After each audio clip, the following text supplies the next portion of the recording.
I showed you the nuances between the difference between mass and weight. Force equals mass times acceleration, and how acceleration has to do with velocity and the change in velocity, the change in speed. Now, if we talk about the 45 bullet, 15-gram bullet is going about what?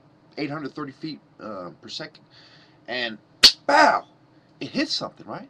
But it's only going 830 feet per second. So how far can it go? So understand that the high velocity, further range, lighter bullet versus heavy bullet, less accuracy over, the same amount of distance.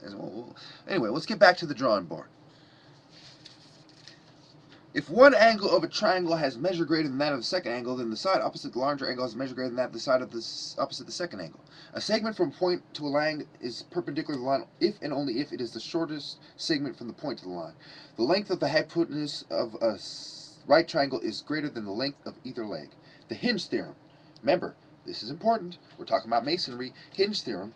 If two triangles have two sides of one congruent to two sides of the other, and the measure of the included angle of the first is greater than the measure of the included angle of the second, then the length of the third side of the first is greater than the length of the third side of the second.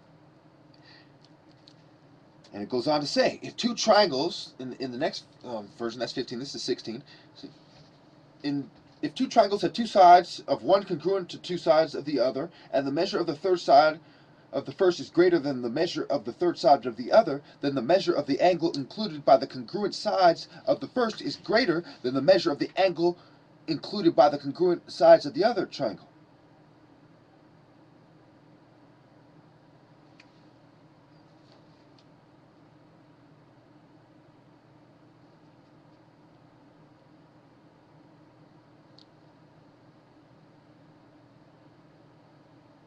A diagonal and the sides of a parallelogram form two congruent triangles. Opposite sides of a parallelogram are congruent. Opposite angles of a parallelogram are congruent. The diagonals of a parallelogram bisect each other. The diagonals of rhombus are perpendicular to each other. Remember, I talked about different type of triangles: isosceles, acute, equilateral, rhombus. The diagonals of a rhombus are perpendicular to each other. Now, when we're talking about the terms in the glossary, let me tell you the difference how they describe it compared to how I would describe it. A rhombus is a parallelogram having four congruent sides. So, what kind of triangle is a rhombus? A rhombus triangle. Well, it's obviously a triangle that's been formed out of a parallelogram that's been sliced. Well, duh. What is a parallelogram? It's a has four fucking sides, right? Now, and they're parallel. Let me give you their fucking definition, because, mine, don't fucking take it back to the start now. A quadrilateral having two pairs of parallel sides. Okay? That's a parallelogram. Quadrilateral. Quad. Four. Okay? Quadrilateral. Not a trilateral, a quadrilateral. So, a rhombus triangle is a triangle. Okay, when I say something that's a little bit different than the way they say it, just take my fucking word for it. But don't assume that that's how you can describe it to someone else. Just know that that's how I describe it to you, because I'm a fucking prophet, and I can do that. And even by some magical twist of fucking Satan's fucking fate, Satan, I will turn back and correct my mistake. Like that. So don't worry about it. Now, let's go back to... Motherfucker.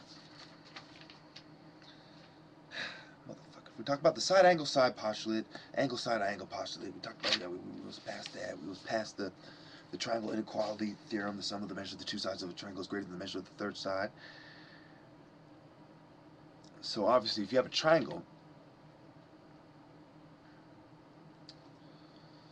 the two sides have to be bigger than the last one for obvious reasons. Okay? The sum.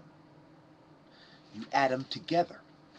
So say you had a right angle triangle. Okay?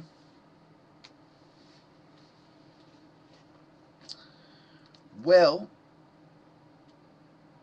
in a right angle triangle, you have 90 degrees,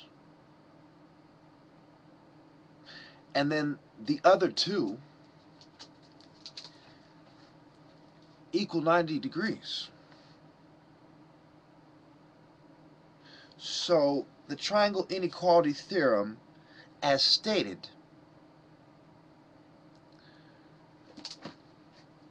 much I hate to say it.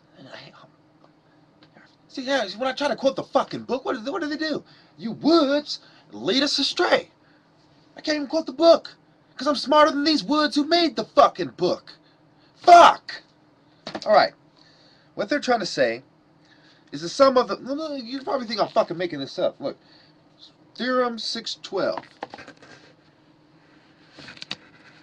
The sum of the measure of the two sides of a triangle is greater than the measure of the third side.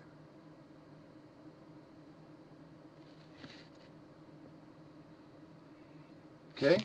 So they're saying that the lines that connect the fucking dots, that they have to be greater.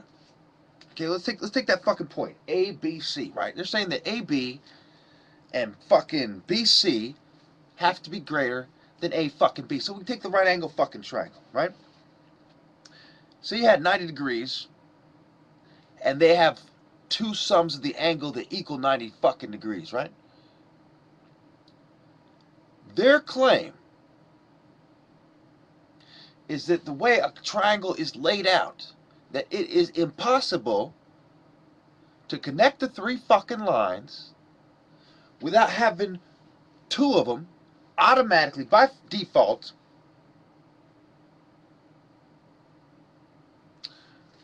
become greater than the measure of the third. So it was a theory that was proven true. Hold that fucking thought. Okay?